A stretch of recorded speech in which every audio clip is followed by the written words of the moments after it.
Hey guys welcome to Vijay academy YouTube channel रे आज आम डिस्कस करवा +3 सेकेंड ईयर थर्ड सेम उद्दिष्ट मेजर पेपर 7 रो यूनिट 3 रो 5 मार्क विशिष्ट क्वेश्चन आंसर।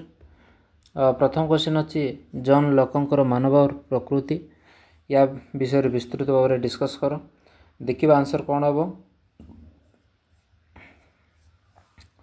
जॉन लॉकंक द्वारा प्रणीत पुस्तक सेकेंड ट्रिटिस एवं कनक्रेटिंग ह्यूमन अंडरस्टैंडिंग रे मनुष्यर प्रकृति विषय में विशद भाव में वर्णन करा जायछि। हब्स को बोली से मनुष्यर प्रकृतिर खराब और दुर्विषय बोली वर्णन करिनथिले। तांको मତରେ मनुष्यर प्रभाव साधारणतः उत्तम एवं सामाजिक प्रवृत्तिर सेमाने कलह प्रिय न होई शांत प्रकृतिर होइथांती। मनुष्यर प्रकृति उत्तम श्रृंखलित सामाजिक गुणसंपन्न एवं निजको निजे शासन करिवार समर्थ अटंती।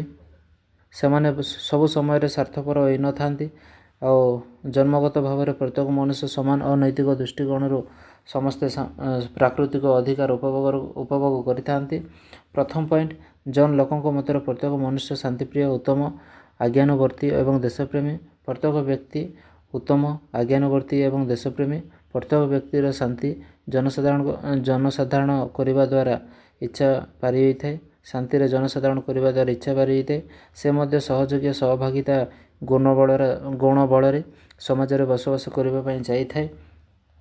द्वितीय पॉइंट मनुष्य मध्य तार समस्त प्राकृतिक भाव बंचार अधिकार जीवन धारण कर अधिकार स्वाधीनता अधिकार संपत्तिगत अधिकार प्राप्त होता है। ये अधिकार गुड़िक से कौन से पदवी व स्थिति शक्ति बल संपद जो पाई न थाए बरं से जड़े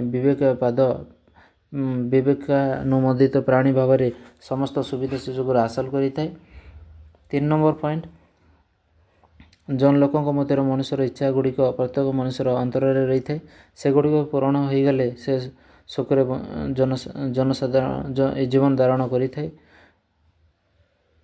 जॉन लॉकंक मतर मनुष्यर प्रकृति एक श्रृंखलित आईन शासन सुंदर सामाजिक व्यवस्था सुखमय जीवन यापन पर उद्दिष्ट।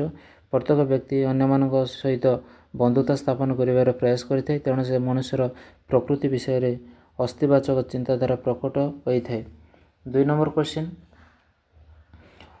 दार्शनिक जॉन लॉकंक प्रकृतिर राज्य state of the nature of lock या उत्तर रे हम। जॉन लॉकंकर प्रकृति राज्य ऐतिहासिक तुलनात्मक प्रणाली द्वारा सृष्टि होइछि बोली गणना करा जाए। वैदिक ज्ञानदीप्त मनुष्य एक सहवस्थान पर प्रयास करिଥାଏ। प्रकृति तथा आईन को अनुसरण कर व्यक्ति एक सुंदर जीवन यापन करुथिला। प्रकृति राज्य में बसवास करुथिबा जनसाधारण श्रृंखलित और सुंदर जीवन यापन करुथिले कारण से प्राकृतिक आईन द्वारा परिचालित होउथिले। मनुष्यर वैदिक चेतना उन्नति होइथिला। तेणु जॉन लॉक कहते प्रकृति राज्यर प्राकृतिक आईन सिकंचा भितर जनसाधारण सठिक स्वाधीनता उपभोग करुथिले। या मध्य एक समानता संभालित व्यवस्था थिला जो जीवन धारण प्रभेद नथिला। जॉन लॉकंक प्रकृति राज्य मंगलमय सहयोग एवं संरक्षण धर्मी थिला। द्वंद्व बिना एठारे शांति विराजमान रहउथिला। मनुष्य परस्पर मध्य द्वंद्व लिप्त हेउ नथिले कारण एठारे वैदिक चेतना एवं शांति विराजमान करुथिला। प्राकृतिक व्यक्तिर व्यवहार को नियंत्रण करुथिला। प्रथम पॉइंट जॉन लॉकंक मତରେ प्रकृति राज्यर प्रत्येक मनुष्य उत्तम स्वभाव रे थिले एवं फलस्वरूप शांतिपूर्ण जीवन यापन करुथिले। सेमाने मध्य सरल एवं प्राकृतिक जीवन यापन करुथिले। 2 नंबर पॉइंट होची जॉन लॉकंक मତରେ प्रकृति राज्य मंगलमय सहयोगी स्वभाव रे थिला जोंतिर प्रत्येक जनसाधारण परस्पर मध्य सहयोगी और सहभागिता द्वारा सेमानकर आवश्यकता पूरण करुथिले। तृतीय पॉइंट होची जॉन लॉकंक भाषा प्रकृति राज्य में मनुष्य प्राकृतिक आईन द्वारा परिचालित होउथिले। तार समस्त आवश्यकता से प्रकृति पाखु पाई पारुथिला। संपत्ति आहरण करिबा अधिकार साब्यस्त करिबा एवं बंचिबार अधिकार प्रकृति दत्त थिला। 3 नंबर पॉइंट जॉन लॉकंकर सामाजिक चुक्ति तत्व या उत्तर रे हम। जॉन लॉकंकर ପ୍ରକୃତିରେ ରାଜ୍ୟ ଏବଂ ମାନବ ପ୍ରକୃତି ଉତ୍ତମ। ଏହା ସତ୍ତ୍ୱେ କାହିଁକି କେଉଁ ଉଦ୍ଦେଶ୍ୟରେ ଜନସାଧାରଣ ସାମାଜିକ ଚୁକ୍ତି ସମ୍ପାଦନ କଲେ ଏହା ଆଲୋଚନା ସାପେକ୍ଷ। ଯଦି ଲୋକମାନେ ସୁଖ ଶାନ୍ତି ନିରାପଦରେ ଜୀବନଯାପନ କରୁଥିଲେ ତେବେ ପ୍ରକୃତି ରାଜ୍ୟର ପରିତ୍ୟାଗ କରିବା ପାଇଁ ମନସ୍ଥ କରିବା ଏକ ପ୍ରକ୍ରିୟାଗତ ପରିବର୍ତ୍ତନ ବୋଲି ସେ ବ୍ୟାଖ୍ୟା କରିଥାନ୍ତି। ଜନ୍ ଲୋକଙ୍କର ମତରେ ପ୍ରକୃତି ରାଜ୍ୟର ତିନୋଟି ମନୁଷ୍ୟକୁ ଚୁକ୍ତି କରିବା ପାଇଁ ବାଧ୍ୟ କରୁଥିଲା। ପ୍ରଥମ ପଏଣ୍ଟ ହେଉଛି ଆଇନର ଉତ୍ସ କେହି ନଥିଲେ ବା ଆଇନ ପ୍ରଣୟନକାରୀ କେହି ନଥିଲେ। ଦ୍ୱିତୀୟ ହେଉଛି ଆଇନ ବାଖ୍ୟାକାରୀ ସ୍ୱରୂପ କୌଣସି ନ୍ୟାୟପାଳିକା ନଥିଲା ଏବଂ ନିରପେକ୍ଷ ବିଚାର ସଂସ୍ଥା ନଥିଲା। ଆଇନକୁ ତର୍ଜମା କରି ଏହାର ସଠିକ୍ ରୂପାୟନ ପାଇଁ କୌଣସି ସଂସ୍ଥା ନଥିଲା। ତୃତୀୟ ହେଉଛି ଆଇନକୁ ସମାଜରେ କାର୍ଯ୍ୟକାରୀ କରିବା ପାଇଁ ବା କୌଣସି ସଂସ୍ଥା ନଥିଲେ ବା କାର୍ଯ୍ୟପାଳିକା ନଥିଲା। ଏହାଦ୍ୱାରା ନିର୍ଦ୍ଦେଶନାମା କାର୍ଯ୍ୟକାରୀ ହେବା ପାଇଁ ସମସ୍ୟା ସୃଷ୍ଟି ହେଉଥିଲା। ଏହି ଅସୁବିଧାକୁ ଦୂର କରିବା ପାଇଁ ଏକ ଅନିଶ୍ଚିତତାକୁ ମୁକ୍ତ କରିବା ପାଇଁ ପ୍ରତ୍ୟେକ ମନୁଷ୍ୟ ନିଜ ନିଜ ମାଧ୍ୟମରେ ଚୁକ୍ତି ସମ୍ପାଦନ କରିବାକୁ ମନସ୍ଥ କରିଥିଲେ। ତେଣୁ ସେମାନେ ନିଜ ଶାସନ କରିବାର ଅଧିକାରକୁ କୌଣସି ବ୍ୟକ୍ତି ବା ଗୋଷ୍ଠୀ ହାତରେ ସମର୍ପଣ ନ କରି ସମଗ୍ର ସମ୍ପ୍ରଦାୟ ହାତରେ ଏହାକୁ ନ୍ୟସ୍ତ କରିଥିଲେ। ପ୍ରତି ଚୁକ୍ତି ସମାଜର ଅନ୍ୟମାନଙ୍କ ସହିତ ଚୁକ୍ତି ସ୍ୱାକ୍ଷର କରିଥିଲେ ଏବଂ ନିଜ ନିଜର ପ୍ରାକୃତିକ ଅଧିକାରକୁ ତ୍ୟାଗ କରିବାକୁ ଅସ୍ୱୀକାର କଲେ। ପ୍ରାକୃତିକ ଅଧିକାର ଯେପରି ବଞ୍ଚିବାର ଅଧିକାର, ସମ୍ପତ୍ତିଗତ ଅଧିକାର ଓ ଭାବ ପ୍ରକାଶ କରିବାର ସମର୍ପଣ ପୂର୍ବକ ସଭ୍ୟ ସମାଜ ଗଠନ କରିବାର ଚୁକ୍ତି ସମ୍ପାଦନ। 4 ନମ୍ବର କ୍ୱେଶ୍ଚିନ୍, ଜନ୍ ଲୋକଙ୍କର ସାର୍ବଭୌମତ୍ୱ କ'ଣ? Theory of sovereignty. ଏହା ଉତ୍ତରରେ ହେବ।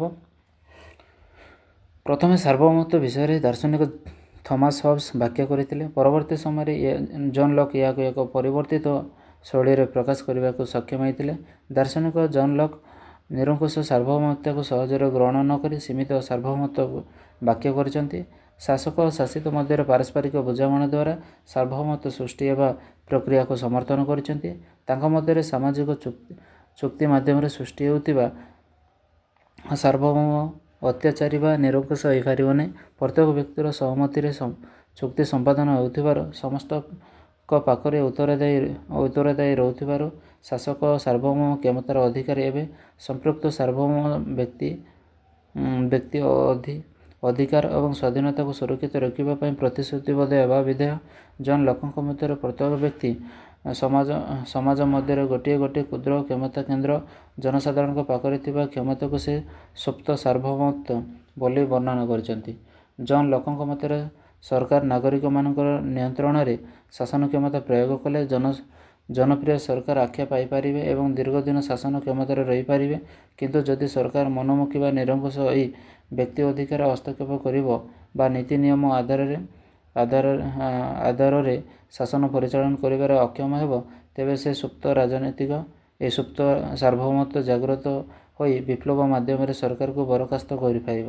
ସେ ମଧ୍ୟ ସାମ୍ବିଧାନିକ ଶାସନ, ଆଇନର ଶାସନ ବିଷୟରେ ଗୁରୁତ୍ୱ ପ୍ରଦାନ କରିଥିଲେ।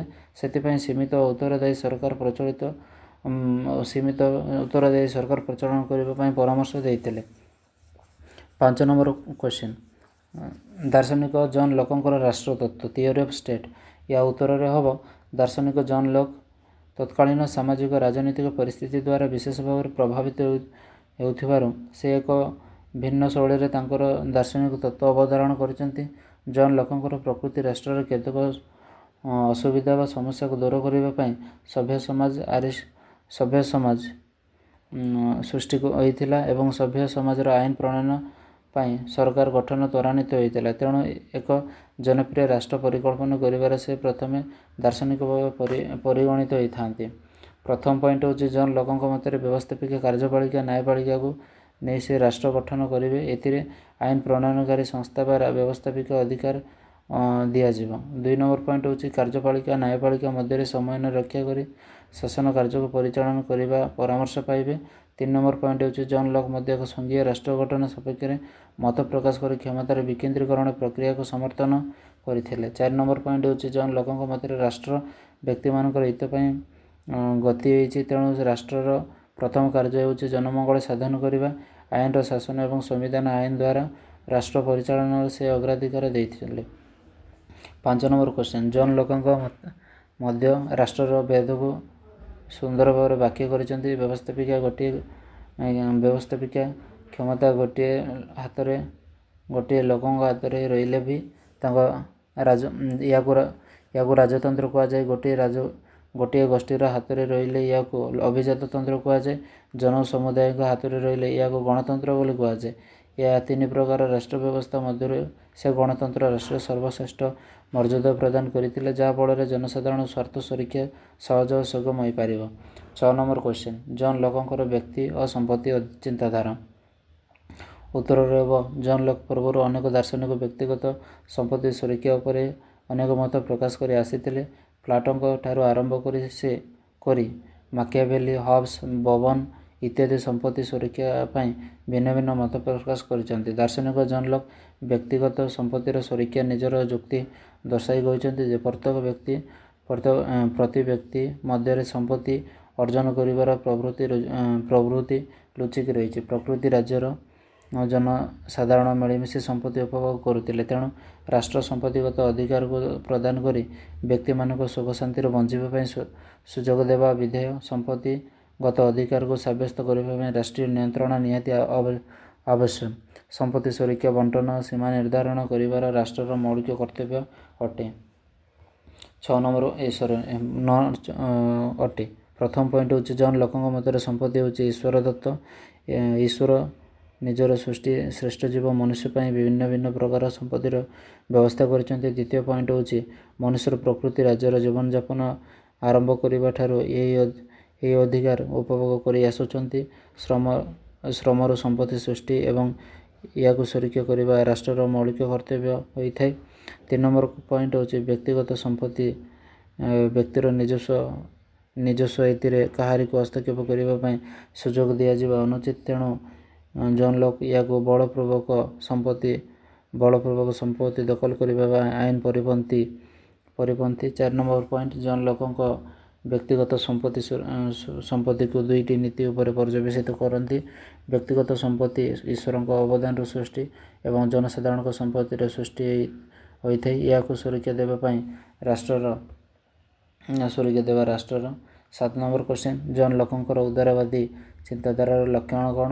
ଏହା ଉତ୍ତରରେ ହେବ ସର୍ବପ୍ରଥମେ ଦାର୍ଶନିକ ଜନ୍ ଲକ୍ ଯେଉଁ ସାମାଜିକ ଚୁକ୍ତି ତତ୍ତ୍ୱ ବିଷୟରେ ବର୍ଣ୍ଣନା କରିଥିଲେ, ଏହା ଉଦାରବାଦୀ ଚିନ୍ତାଧାରା ଉପରେ ପର୍ଯ୍ୟବେସିତ ଥିଲା। ସମସ୍ତ ଜନସାଧାରଣ ନିଜ ନିଜର ଇଚ୍ଛା ବଳରେ ଏକ ଶୃଙ୍ଖଳିତ ସାମାଜିକ ଏବଂ ରାଷ୍ଟ୍ର ବ୍ୟବସ୍ଥା ପ୍ରଚଳନ ପାଇଁ ପରସ୍ପର ମଧ୍ୟରେ ଚୁକ୍ତି ସମ୍ପାଦନ କରିଥିଲେ। ଅନ୍ୟପକ୍ଷରେ ସେ ମଧ୍ୟ ସରକାରଙ୍କ ପ୍ରଚଳନ ସପକ୍ଷରେ ମତ ପ୍ରକାଶ କରିଥିଲେ। ତାଙ୍କ ମତରେ କ୍ଷମତା ଜଣେ ବ୍ୟକ୍ତି କିମ୍ବା ଗୋଷ୍ଠୀ ହାତରେ ନ୍ୟସ୍ତ କରାଗଲେ ଏହା ସମସ୍ତ କ୍ଷମତାର ପ୍ରକୃତ ଉତ୍ସ ଭାବେ ଜନସାଧାରଣ ପରିଗଣିତ ହୋଇଥାନ୍ତି। ସେ ମଧ୍ୟ ବ୍ୟକ୍ତି ଅଧିକାର ସପକ୍ଷରେ ମତ ପ୍ରକାଶ କରିଥିଲେ। ତାଙ୍କ ମତରେ ରାଷ୍ଟ୍ର ହେଉଛି ଏକ ପ୍ରକାର ଉପାଦାନ ଯାହାଦ୍ୱାରା ବ୍ୟକ୍ତି ନିରାପଦରେ ଜୀବନ ନିର୍ବାହ କରିଥାଏ। ରାଷ୍ଟ୍ର ଓ ସରକାର କେବଳ ବ୍ୟକ୍ତିର ଅଧିକାରକୁ ସୁରକ୍ଷିତ ରଖିବାରେ ସକ୍ଷମ ହୋଇଥାଏ। ଜଣେ ଉଦାରବାଦୀ ଦାର୍ଶନିକ ଭାବରେ ସେ କ୍ଷମତାର ପୃଥକୀକରଣ ନୀତିକୁ ସମର୍ଥନ କରିଥିଲେ। କାର୍ଯ୍ୟପାଳିକା, ବ୍ୟବସ୍ଥାପିକା ଏବଂ ନ୍ୟାୟପାଳିକା ପରସ୍ପରଠାରୁ ପୃଥକ ରହିଲେ ସ୍ୱେଚ୍ଛାଚାରୀ ହୋଇପାରିବ ନାହିଁ। ଜନ୍ ଲକ୍ଙ୍କ ମତରେ ଜନସାଧାରଣ ସେମାନଙ୍କର ସ୍ୱାର୍ଥ ସୁରକ୍ଷା ପାଇଁ ଏକ ସୀମିତ ସରକାର ଗଠନ ହୋଇଥାନ୍ତି, ଯିଏକି ଜନସାଧାରଣଙ୍କ ପାଖରେ ଉତ୍ତରଦାୟୀ ରହିଥାନ୍ତି। ଦାର୍ଶନିକ ଜନ୍ ଲକ୍ ଜଣେ ଉଦାରବାଦୀ ଦାର୍ଶନିକ, ଜଣେ ହେତୁବାଦୀ ବିଚାର ବୁଦ୍ଧି ସମ୍ପନ୍ନ ଦାର୍ଶନିକ ଭାବେ ସେ ଯେକୌଣସି ଜଟିଳ ପଦ୍ଧତିକୁ ବିଶ୍ୱାସ କରୁନଥିଲେ। ଜନ୍ ଲକ୍ ଦ୍ୱାରା ବ୍ରିଟିଶ ଉଦାରବାଦ ପ୍ରସାର ହୋଇଥିଲା, ତେଣୁ ତାଙ୍କୁ ଉଦାରବାଦର ଜନକ କୁହାଯାଏ। 8 ନମ୍ବର କ୍ୱେଶ୍ଚିନ୍, ଜନ୍ ଲକ୍ଙ୍କର ଗଣତାନ୍ତ୍ରିକ ଚିନ୍ତାଧାରା ବ୍ୟାଖ୍ୟା କର। ଏହା ଉତ୍ତରରେ ହେବ ପାରମ୍ପରିକ ଗଣତନ୍ତ୍ର ଧାରା ପ୍ରଥମେ ଗ୍ରୀକ୍ ଦେଶରେ ପ୍ରବାହିତ ହେଉଥିଲା। ସମୟକ୍ରମେ ଏହା ବିଳୟ ଘଟିଲା। ପରବର୍ତ୍ତୀ ସମୟରେ ବ୍ରିଟିଶ ଦାର୍ଶନିକ ଜନ୍ ଲକ୍ ଆଧୁନିକ ଗଣତନ୍ତ୍ର ନୂତନ ଧାରା ସୃଷ୍ଟି କରିବାରେ ସକ୍ଷମ ହୋଇଥିଲେ।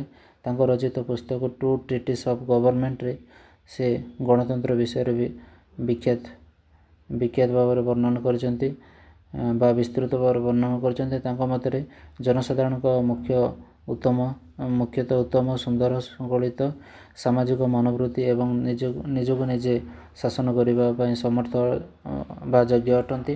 ପ୍ରଥମ ପଏଣ୍ଟ, ସେ ସାମାଜିକ ଚୁକ୍ତି ବଳରେ ରାଷ୍ଟ୍ର ଏବଂ ସରକାର ଗଠନ ସପକ୍ଷରେ ମତ ପ୍ରଦାନ କରିଥିଲେ। ସାମାଜିକ ଚୁକ୍ତି ଜନମତ ସଂଗଠିତ କରିବାର ପ୍ରକୋଷ୍ଠ ମାଧ୍ୟମ ଥିଲା। ଦ୍ୱିତୀୟ ପଏଣ୍ଟ, କ୍ଷମତାର ପୃଥକୀକରଣ ନୀତି ପ୍ରସାର କରି ସେ କାର୍ଯ୍ୟପାଳିକା, ବ୍ୟବସ୍ଥାପିକା ଏବଂ ନ୍ୟାୟପାଳିକା ମଧ୍ୟରେ କ୍ଷମତାର ବିଭାଜନକୁ ପ୍ରାଧାନ୍ୟତା ଦେଇଥିଲେ। ରାଷ୍ଟ୍ରର ସମସ୍ତ କ୍ଷମତା ଗୋଟିଏ ଗୋଷ୍ଠୀ କିମ୍ବା ସଂସ୍ଥା ହାତରେ ନ ରହି ବଣ୍ଟନ କରିବା ଦ୍ୱାରା ଗଣତନ୍ତ୍ର ମୂଲ୍ୟବୋଧ ସାଧିତ ହୋଇଥିଲା। ତୃତୀୟ ପଏଣ୍ଟ, ଜନ୍ ଲକ୍ ସୀମିତ ସରକାର ବ୍ୟବସ୍ଥା ପ୍ରଚଳନ ପାଇଁ ପରାମର୍ଶ ଦେଇଥିଲେ, ଯେଉଁଥିରେ ସରକାର ସମ୍ବିଧାନ ନିୟମ ଅନୁସାରେ ପ୍ରଚଳିତ ହେବା ସହିତ ଆଇନ ଶାସନ ପ୍ରଚଳନ କରିବା ପାଇଁ ମୁଖ୍ୟ ଭୂମିକା ନିର୍ବାହ କରିବା ଉଚିତ। ଏବେ ଆମେ ଜାଣିବା ରୁଷୋଙ୍କ ବିଷୟରେ। ଯେତେ ସବୁ କ୍ୱେଶ୍ଚିନ୍ ଅଛି, ରୁଷୋଙ୍କର ସାଧାରଣ ଇଚ୍ଛା କ'ଣ? General will of Rousseau. ଏହାର ଉତ୍ତରରେ ହେବ ଦାର୍ଶନିକ ଲାସ୍କି ରୁଷୋଙ୍କର ସାଧାରଣ ଇଚ୍ଛାକୁ ବିଚାର କରି କହନ୍ତି, ଦାର୍ଶନିକ ଜନ୍ ଲକ୍ଙ୍କ ଦ୍ୱାରା ଖୋଜା ଯାଇଥିବା ପ୍ରଣାଳୀକୁ ରୁଷୋ କେବଳ ପ୍ରଶସ୍ତ ବା ବ୍ୟାପକ କରିଛନ୍ତି। ରୁଷୋଙ୍କ ଦ୍ୱାରା ବର୍ଣ୍ଣିତ ସାଧାରଣ ଇଚ୍ଛା ତତ୍ତ୍ୱ କେବଳ ଏକ ସାଧାରଣ ନୁହେଁ, ଏହା ତାଙ୍କ ଦର୍ଶନର ଶ୍ରେଷ୍ଠ ଅବଦାନ ଅଟେ। ପ୍ରକୃତି ରାଜ୍ୟରେ ବ୍ୟକ୍ତିର ସ୍ୱାଧୀନତା ଅଧିକାର ପ୍ରତି ବିପଦ ଥିଲା। ଏହାକୁ ସୁରକ୍ଷା ଦେବା ପାଇଁ ସେ ଏକ ସଂଗଠିତ ସମୁଦାୟର ମତକୁ ପ୍ରାଧାନ୍ୟ ଦେବା ସହିତ ସାଧାରଣ ଇଚ୍ଛା ରୂପକ ଜନସମୁଦାୟ ହାତରେ ସାର୍ବଭୌମ କ୍ଷମତାକୁ ନ୍ୟସ୍ତ କରିଦେଲେ। ରୁଷୋଙ୍କ ମତରେ ସାଧାରଣ ଇଚ୍ଛାର ଅର୍ଥ ବ୍ୟକ୍ତିର ନିଜ ଇଚ୍ଛା, ଯାହାକି ସଂଗଠିତ ହୋଇ ଜନସାଧାରଣ ଇଚ୍ଛାରେ ପରିଣତ ହୋଇଥାଏ। ପ୍ରତ୍ୟେକ ବ୍ୟକ୍ତି ପାଖରେ ଦୁଇଟି ଇଚ୍ଛା ରହିଛି, ଗୋଟିଏ ହେଉଛି ବ୍ୟକ୍ତିର ନିଜସ୍ୱ ଇଚ୍ଛା, ଅନ୍ୟଟି ହେଉଛି ବାସ୍ତବ ଇଚ୍ଛା। ନିଜସ୍ୱ ଇଚ୍ଛା ହେଉଛି ବ୍ୟକ୍ତିଗତ ବା ନିର୍ଦ୍ଦିଷ୍ଟ ଏବଂ ସ୍ୱାର୍ଥ ସମ୍ବଳିତ। ଅନ୍ୟ ବାସ୍ତବ ଇଚ୍ଛା ହେଉଛି ସାମୂହିକ କଲ୍ୟାଣ ପାଇଁ ଉଦ୍ଦିଷ୍ଟ। ବାସ୍ତବ ଇଚ୍ଛା ବ୍ୟକ୍ତିର ବିଚାର ବୁଦ୍ଧି, ବ୍ୟକ୍ତି ଏବଂ ବିବେକ ଉପରେ ପର୍ଯ୍ୟବେସିତ। ଏହି ଇଚ୍ଛା ବ୍ୟକ୍ତିର ବିଚାର ଶକ୍ତି ଏବଂ ବୃହତ୍ତର ସ୍ୱାର୍ଥକୁ ପ୍ରାଧାନ୍ୟ ଦେଇଥାଏ। ଏହା ମଧ୍ୟ ସାମଗ୍ରିକ କଲ୍ୟାଣକାରୀ। ଏହି ଇଚ୍ଛା ବଳରେ ବ୍ୟକ୍ତି ନିଜର ମଙ୍ଗଳ ସାଧନ କରିବା ସହିତ ସମାଜର ସର୍ବାଙ୍ଗୀନ ଉନ୍ନତି ସାଧନ କରିଥାଏ। ଏହି ଇଚ୍ଛା ବଳରେ ବ୍ୟକ୍ତି ନିଜର ମଙ୍ଗଳ ସାଧନ କରିବା ସହିତ ସମାଜର ସର୍ବାଙ୍ଗୀନ ଉନ୍ନତି ସାଧନ କରିଥାଏ। ଏହି ଇଚ୍ଛା ବିବେକ ଦ୍ୱାରା ପରିଚାଳିତ ହେଉଥିବାରୁ ସ୍ଥାୟୀ ଏବଂ ପ୍ରଶସ୍ତ ଅଟେ। ରୁଷୋଙ୍କ ମତରେ ସାଧାରଣ ଇଚ୍ଛା ହେଉଛି ବ୍ୟକ୍ତିର ବାସ୍ତବ ଇଚ୍ଛାର ସମାହାର। ଏହି ଇଚ୍ଛା ପଛରେ ସର୍ବସାଧାରଣ ସମର୍ଥନ ରହିଥିବାରୁ ଏହାକୁ ସାଧାରଣ ଇଚ୍ଛା କୁହାଯାଏ। ଏହା ମଧ୍ୟ ସ୍ୱାର୍ଥ ରହିତ ବୃହତ୍ତର ସ୍ୱାର୍ଥକୁ ପ୍ରତିନିଧିତ୍ୱ କରେ। 10 ନମ୍ବର କ୍ୱେଶ୍ଚିନ୍, ରୁଷୋଙ୍କର ଗଣତନ୍ତ୍ରର ଚିନ୍ତାଧାରା କିପରି ଥିଲା? ଏହା ଉତ୍ତରରେ ଆମେ ଲେଖିବା, ବିଶିଷ୍ଟ ଫରାସୀ ଦାର୍ଶନିକ ରୁଷୋ 1762 ମସିହାରେ ଦି ସୋସିଆଲ କଣ୍ଟ୍ରାକ୍ଟ ନାମକ ପୁସ୍ତକ ରଚନା କରିଥିଲେ। ଏହି ପୁସ୍ତକରେ ସେ ରାଷ୍ଟ୍ରର ଉତ୍ପତ୍ତି ସମ୍ବନ୍ଧରେ, ଜନପ୍ରିୟ ସାର୍ବଭୌମତ୍ୱ ସମ୍ବନ୍ଧରେ ଏବଂ ସର୍ବସାଧାରଣଙ୍କ ମତ ବିଷୟରେ ସମ୍ୟକ୍ ଧାରଣା ଦେଇଥିଲେ।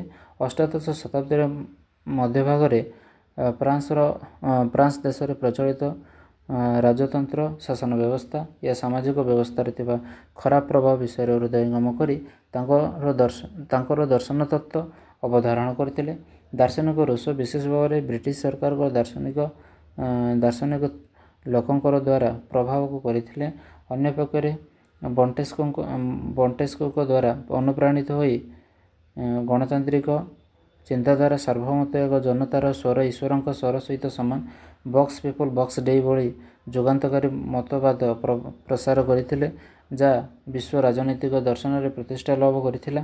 ତାଙ୍କ ଦ୍ୱାରା ପ୍ରସାର ଲାଭ କରିଥିବା ଅନ୍ୟ ପଂକ୍ତି ହେଉଛି, man is born free everywhere he is in chain. ମନୁଷ୍ୟ ମୁକ୍ତ ଭାବରେ ଜନ୍ମ ହୋଇଥିଲେ ମଧ୍ୟ ସେଠାରେ ଶୃଙ୍ଖଳ ଦ୍ୱାରା ଆବଦ୍ଧ, ଯାହାକି ବ୍ୟକ୍ତିବାଦର ଧାରକ ଅଟେ। ରୁଷୋଙ୍କର ଅନ୍ୟ ଏକ ପଂକ୍ତି ଯାହା ଗଣତାନ୍ତ୍ରିକ ଚିନ୍ତାଧାରାକୁ ବହନ କରିଥାଏ, ତାହା ହେଲା, will not force is the basis of state. ମାନେ ବଳ ନୁହେଁ, ବରଂ ଇଚ୍ଛା ଶକ୍ତି ରାଷ୍ଟ୍ରର ମୁଖ୍ୟ ଆଧାର।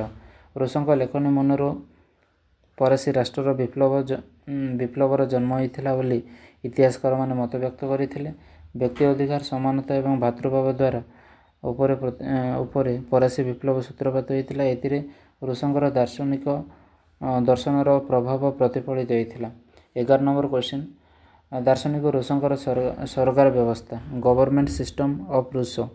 ଉତ୍ତରରେ ହେବ ପରେ ସେ ଦାର୍ଶନିକ ରୁଷ ତାଙ୍କ ପ୍ରସିଦ୍ଧ ପୁସ୍ତକ ସାମାଜିକ ଚୁକ୍ତିରେ ରାଷ୍ଟ୍ରର ଉତ୍ପତ୍ତି ଓ ସାର୍ବଭୌମ ସରକାର ବ୍ୟବସ୍ଥା ଉପରେ ଦୀକ୍ଷିତ ଭାବରେ ବର୍ଣ୍ଣନା କରିଛନ୍ତି।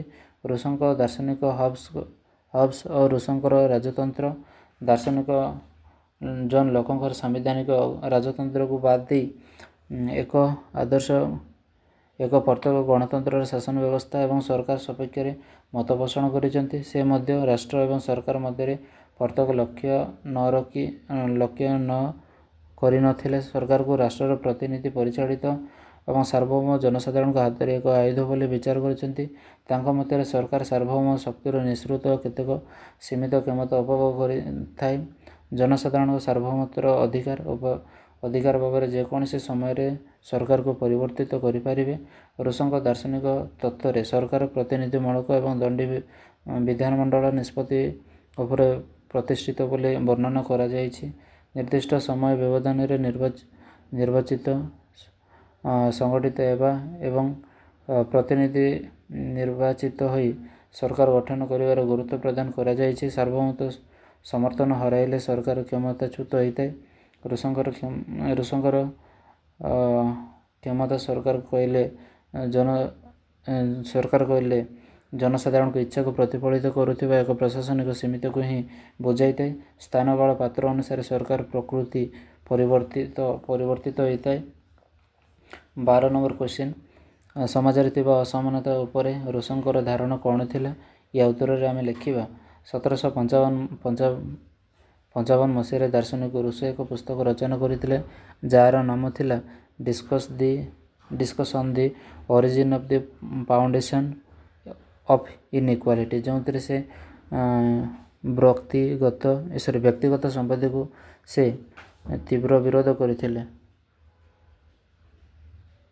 ଏବଂ ସମାଜରେ ଅସମାନତାର ବାସ୍ତବ ଚିତ୍ର ଉପସ୍ଥାପନ କରିଥିଲେ।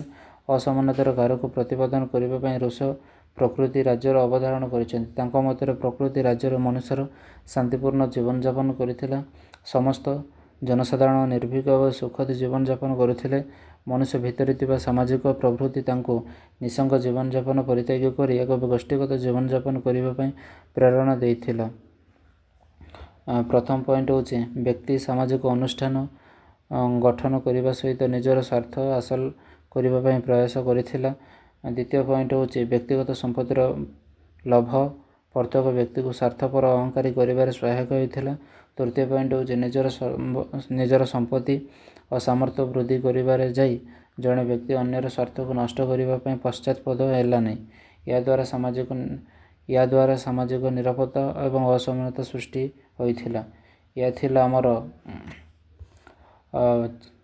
4 ଓ 5 ମାର୍କ ବିଶିଷ୍ଟ କ୍ୱେଶ୍ଚିନ୍। ପରବର୍ତ୍ତୀ ସମୟରେ ଆମେ 8 ମାର୍କ ବିଶିଷ୍ଟ କ୍ୱେଶ୍ଚିନ୍ ଡିସ୍କସନ୍ କରିବା। ରହିଲି, ଧନ୍ୟବାଦ।